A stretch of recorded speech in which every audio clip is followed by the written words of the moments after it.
अस्सलाम वालेकुम मेरे प्यारे दोस्तों की हाल चाल है। मैं उम्मीद करता तुम दोस्त सारे ठीक ठाक होगे। दोस्तों अज असीं तुहाडे वास्ते बड़ी अहम वीडियो लैके आए हैं। भी बाद का दोस्त बड़े परेशान होंगे यार, गड्डी दी सीलां लीक हो जांदियां ने, सीलां नहीं रुकदियां, बाहर निकल आउंदियां ने। अज गड्डी साडे कोल आया वा ते उहनूं मसला आया सी कि वो बंदा सी यार गड्डी गर्म ही बहुत हो रही है तो सीलां भी बड़ी जल्दी लीक कर जांदी है। फिर उहनूं असीं अज खोलिया, देखो जी उहनूं खोलिया सी, असीं देखिया जी ब्लो पैप सी ना, आ देखो जी अच्छा ब्लो पैप लगा होंदा, ब्लो पैप गड्डी दा है नहीं सी।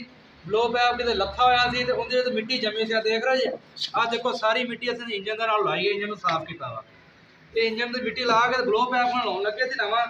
जे सारे दोस्त इहनूं मिस्त्री नूं दस्सन करन भी यार ब्लो पैप लाजमी चैक करन क्योंकि बाद का जो ब्लो पैप है जिहड़ा लथा होंदा वा मिट्टी पै के बंद हो जांदा पैप ते गड्डी गर्म ही बहुत हुंदी है। देखो जी हुण सीलां जिहड़ियां सीलां बाहर आईयां पियां, आ सीलें दी आपे बाहर आ गई थी। गड्डी गर्म भी बहुत होंगी सी, सीलां भी लीक हो जाती थी।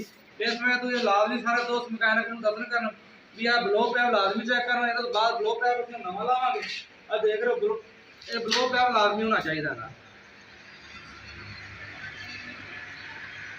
ते ब्लो पैप लग जाएगा इंशाल्लाह गड्डी फिर घड़ी हवा भी सही बाहर कटेगी, गर्म भी नहीं होएगी, सीलां भी लीक नहीं होणगियां। देख रहे हो ब्लो पैप लग जाएगा, हम असीं इंजन चाढ़ दांगे नूं। पर तुसीं सारे दोस्त इस चीज़ का गौर करा करो, जो ब्लो पैप लाजमी चेक कराया करो। इंशाल्लाह तुसीं काम कराओगे, तुहाडी गड्डी गर्म भी नहीं होएगी, गड्डी दी चलन भी बिल्कुल सही होगी।